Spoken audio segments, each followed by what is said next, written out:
Wow. So much for all that. I told myself early on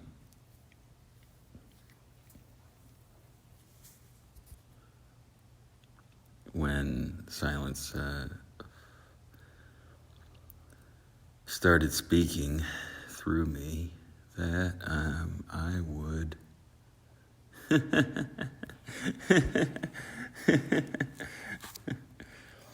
stick to the journey after awakening.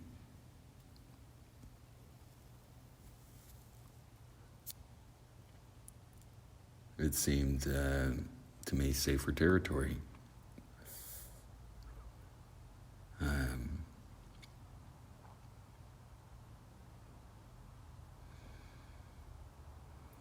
But silence and consciousness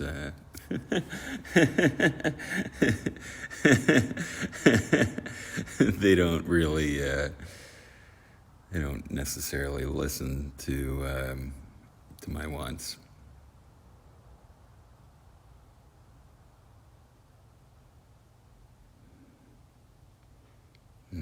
It's more the other way around.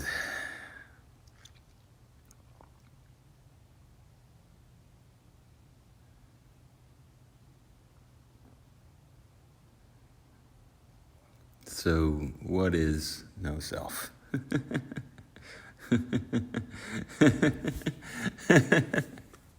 What is no self? No self, no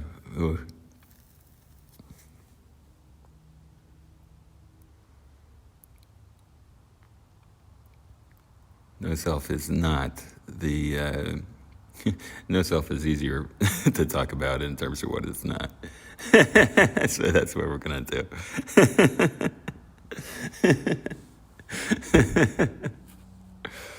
do. No self, no self, no self. No self is not, it's not that you don't exist.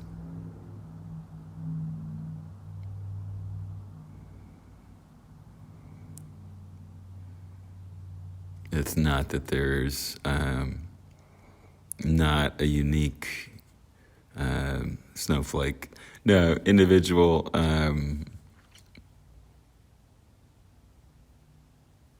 that you are and that expresses itself in the world. Everybody has a personality.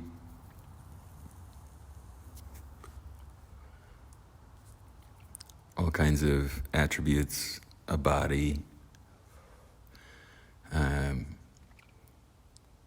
all these things that make us uniquely us. And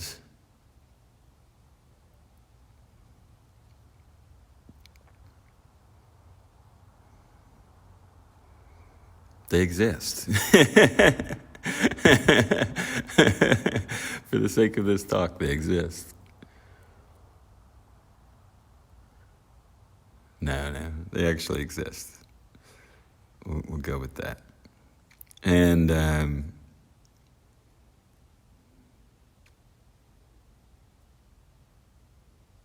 we get to be that. We get to be ourselves. Quite freely, right?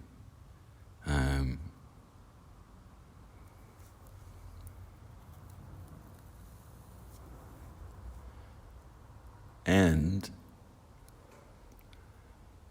what has very little existence. I'm not going to say no existence, but very little existence is that thing that we think of as ourselves that exists, between our ears. So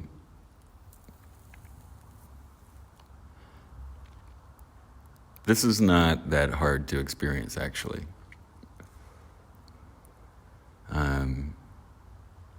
Think of any any situation that you ever thought about in advance. And, oh, I'm going to go here, I'm going to do this, XYZ is going to happen.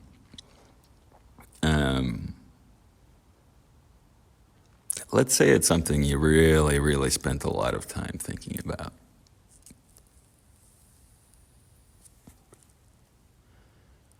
Planned every detail as much as you could in advance. And then the day comes, the moment comes, you're there.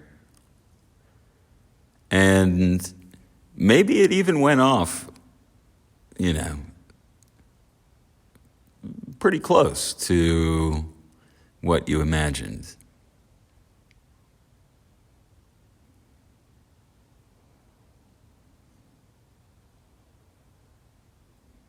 And even if it did, it just wasn't the same, right? There was at least one surprise in there, and probably many, many more than that.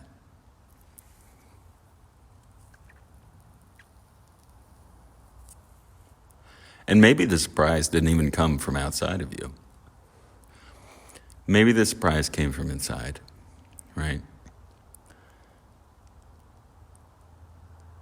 I was going to say this to her.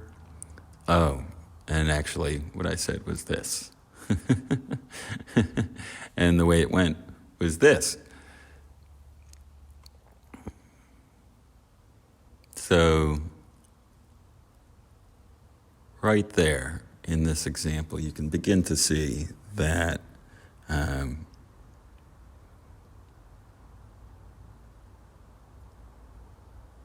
there's a difference between this interior world that we imagine and the exterior world.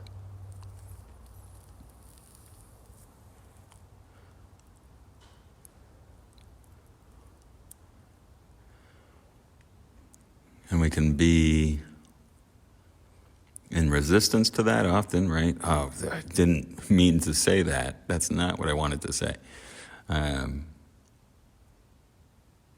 And we could be in that resistance forever and change nothing.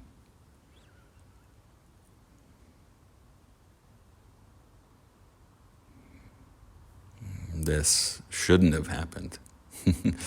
We can continue that for a lifetime if we want.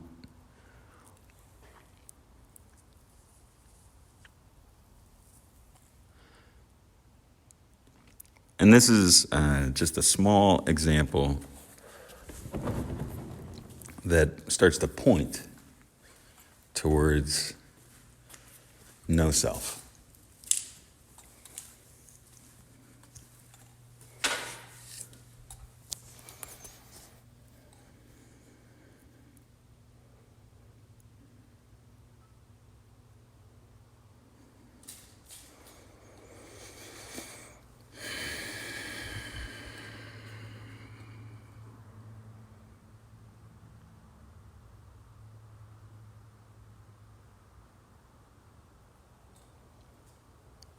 And the nice thing about this example is we've all experienced it.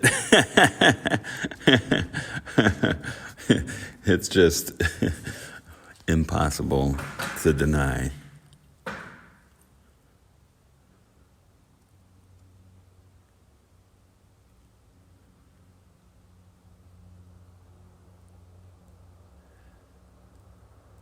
And then there's other ways to experience no self.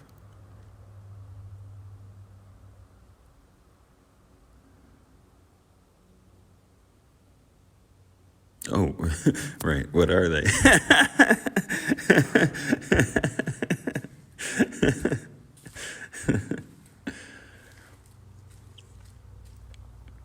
Well,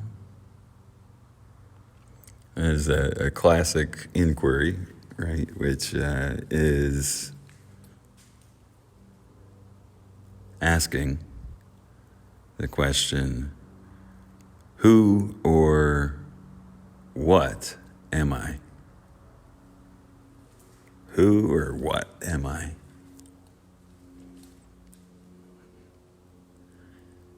And remember, this is an experiential question.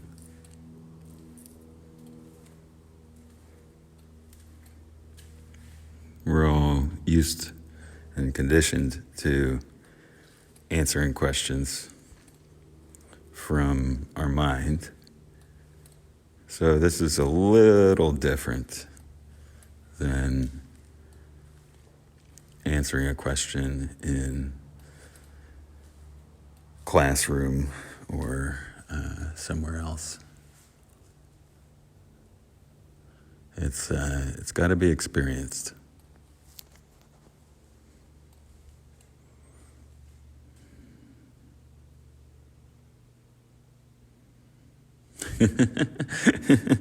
Which brings up the question, what is experience?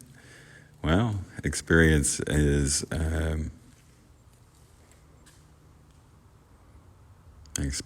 the difference between drinking water when you're thirsty or thinking about water. Tasting an orange or thinking about an orange.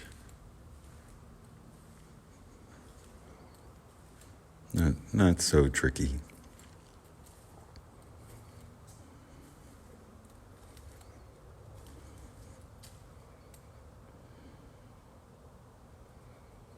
So even when we're very used to experiencing things,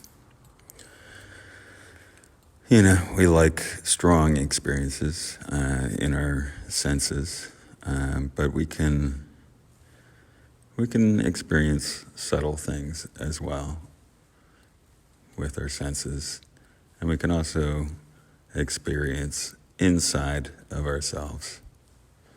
We're just going to say inside of ourselves in a subtle way.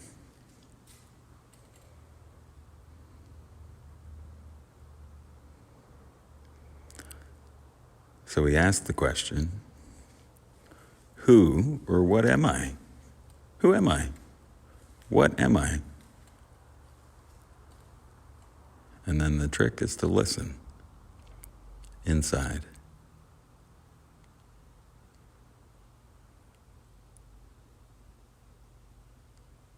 For an experience.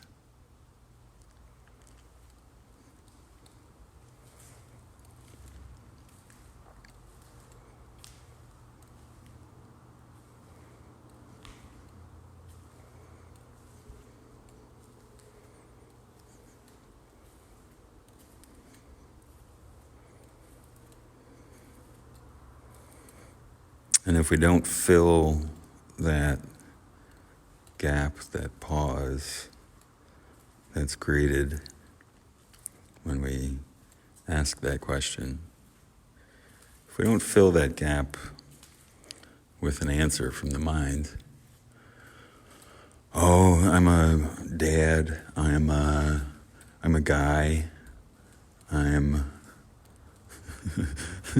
a Democrat, I'm a Republican, I'm an American. If we don't fill that gap with untruth,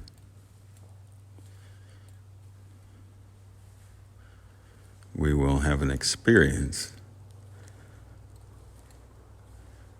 of ourselves.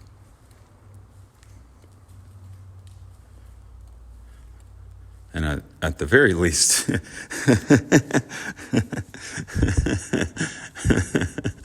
we'll have an experience of no self.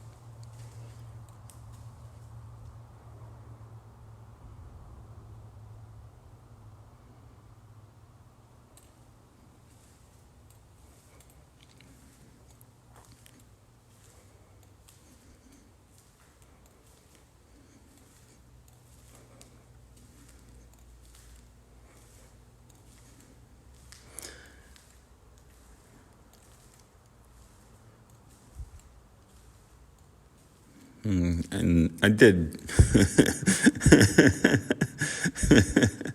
I did in this example gloss over uh, the um, the answers of the mind. So let's take a look at those. Why not? Right? The oh, I'm a dad. I think that was the first one. It's true. I am a dad. It's a very limiting answer, though.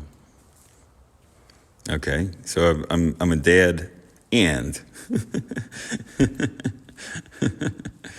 I'm a dad, and oh, I'm an American.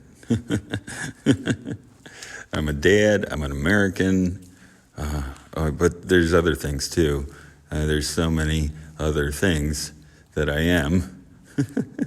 So uh, let's just pretend I've listed them all. Right? Oh, there's thousands of them. There's are there 100,000? No, I don't know. Let's say I've listed them all, and there's 100,000 things that I am.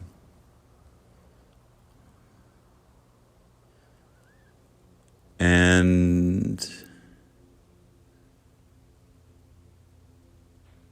it would be a real burden to have to keep those 100,000 things. I mean, you'd have to read we're talking about a book now, right? The book of me. You'd have to read a book just to have a rough sense of what I am. And just not a great description. I mean, how many of those things are you going to be able to keep in your head at once while you're dealing with me?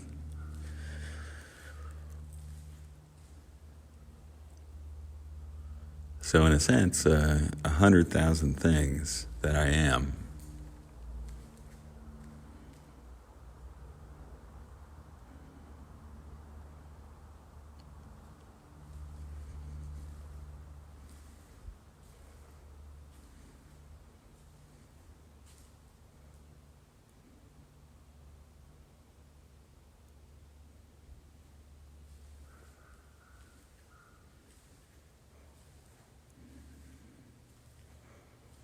Does not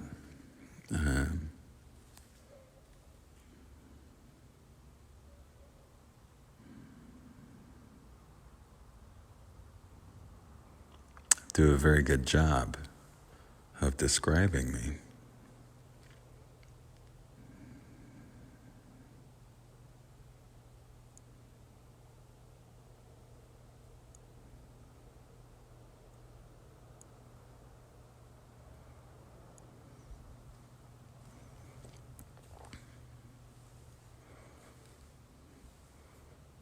Does not do a very good job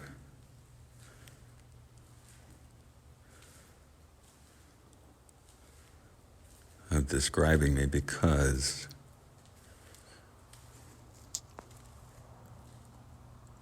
what I am is actually much more like experiencing.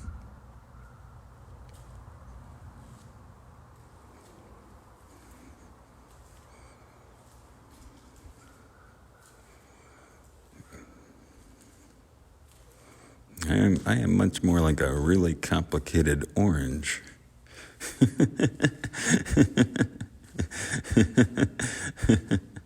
Than I am the thought of an orange. Right? The thought of an orange, it just doesn't have much reality.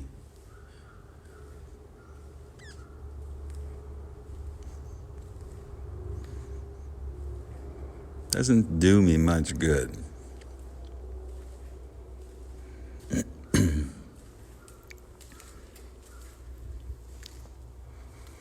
In fact, that orange has far more reality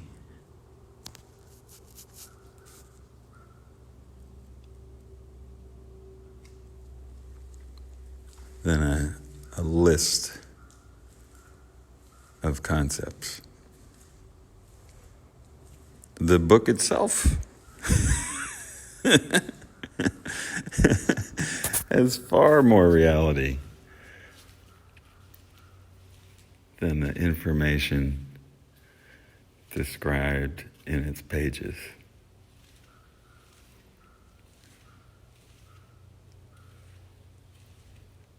Isn't that interesting? The book itself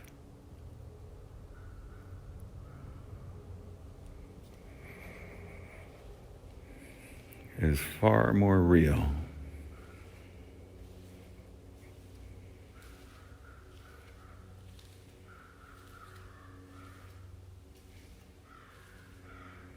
if I was if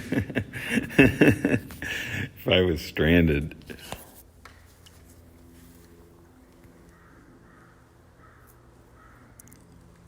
in the woods and it was getting cold,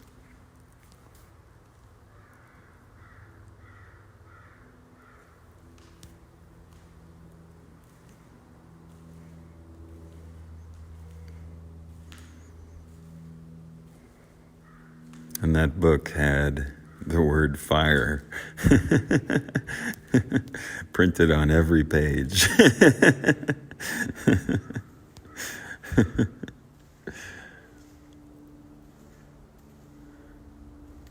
It wouldn't do me much good reading it, but I could burn it.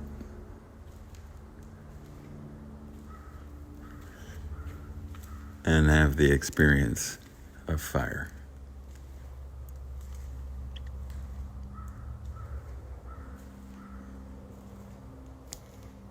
So back to this inquiry. Who am I? What am I? Who am I? What am I? And experiencing it. The trick is to experience it.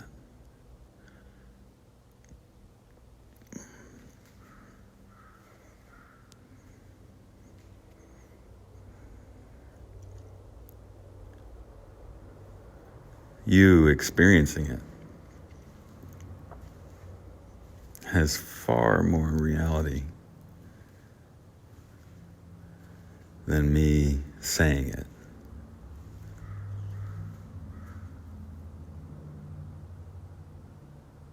Who am I? And then listening.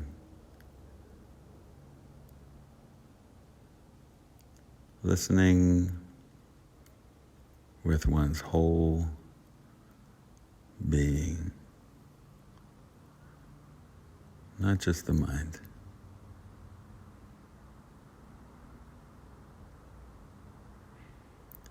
Listening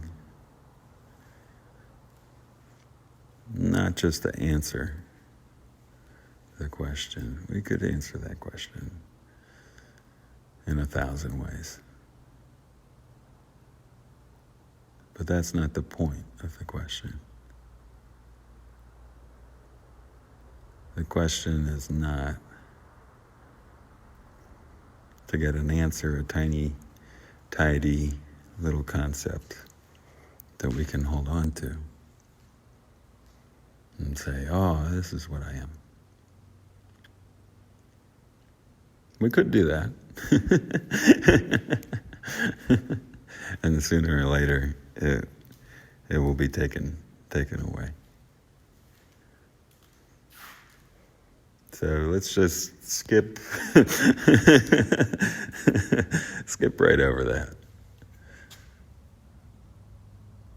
What am I?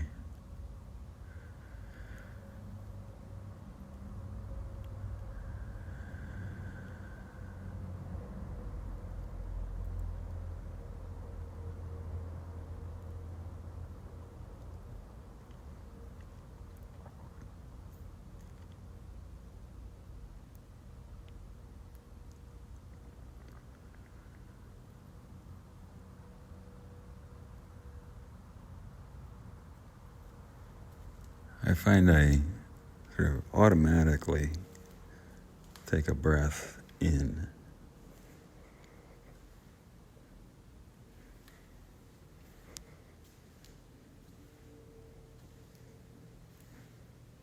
The question, a breath in a little bit in the sense of the phrase taking my breath away. There's a contradiction for you.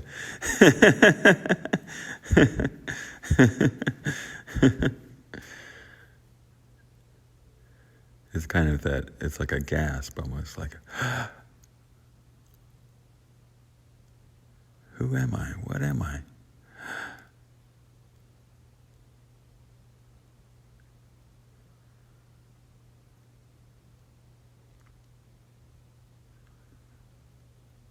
It's so quiet.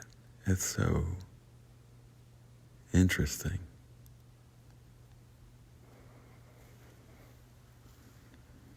Maybe it's scary. Maybe.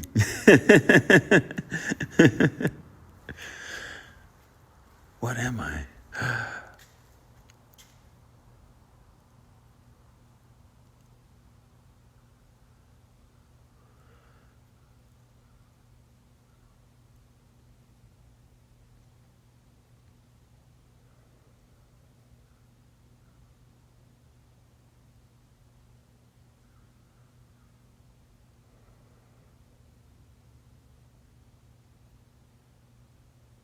Can you feel the amazement?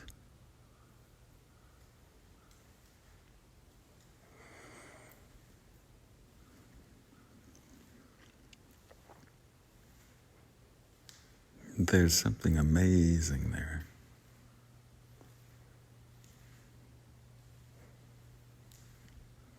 In what we are. Which is no self. That's where we started.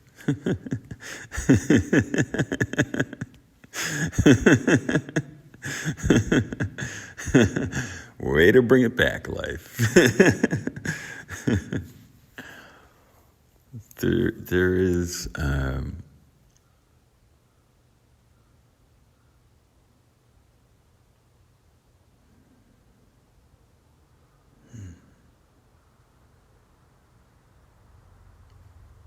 isn't it just mysterious?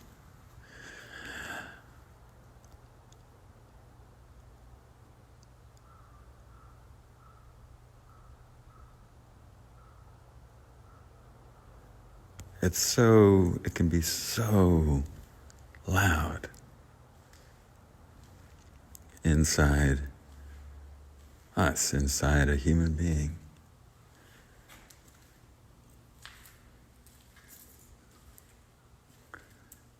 And it can also be so very quiet.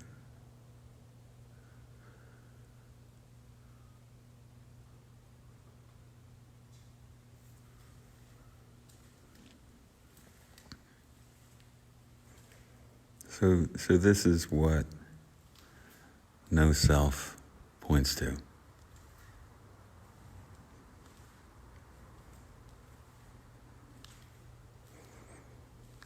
And that that little movement inside, it's often, it's always trying to construct something, a better version of us, a more awake version of us, a more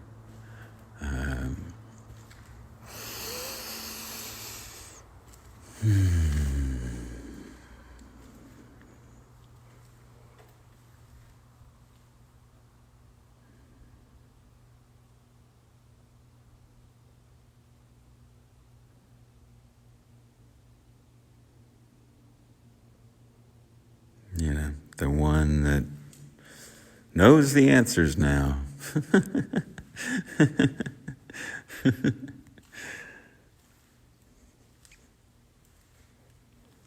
And it'll just do that until it doesn't, and then it might do it again.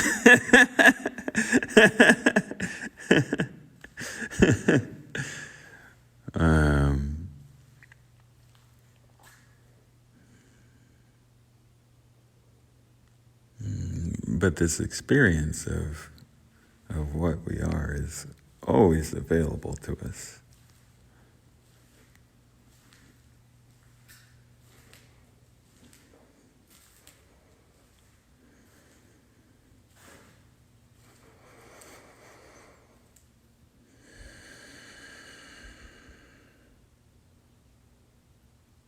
It's just not very interesting.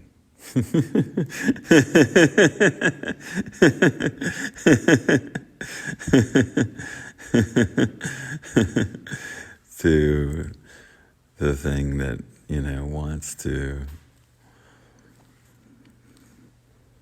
be better and improved and new and improved. And,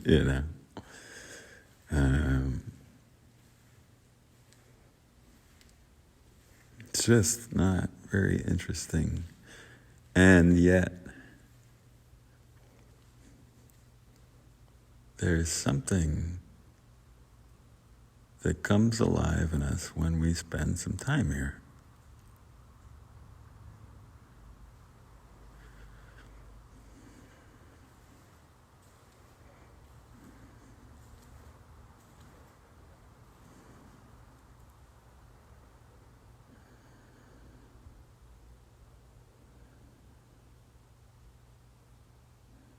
And it gets hard to describe what that is because the thing that comes alive is the same thing that we're experiencing. We could say the silence comes alive, the awakeness comes alive, the awakeness becomes awake to itself.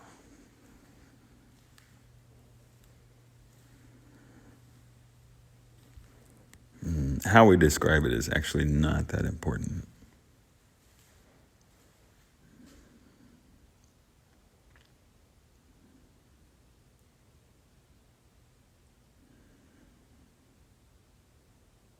That we experience it is what has value, what is important, if you will.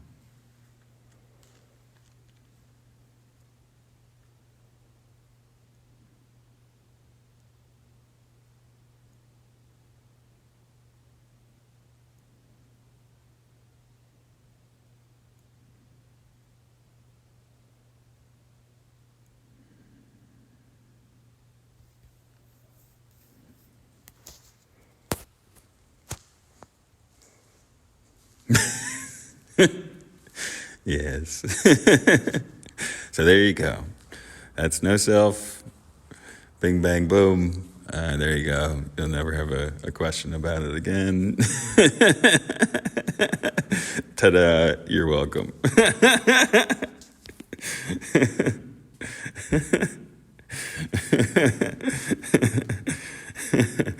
I take Venmo, checks, all that good stuff. Yeah. Blessings on your day. Blessings on your no self. Blessings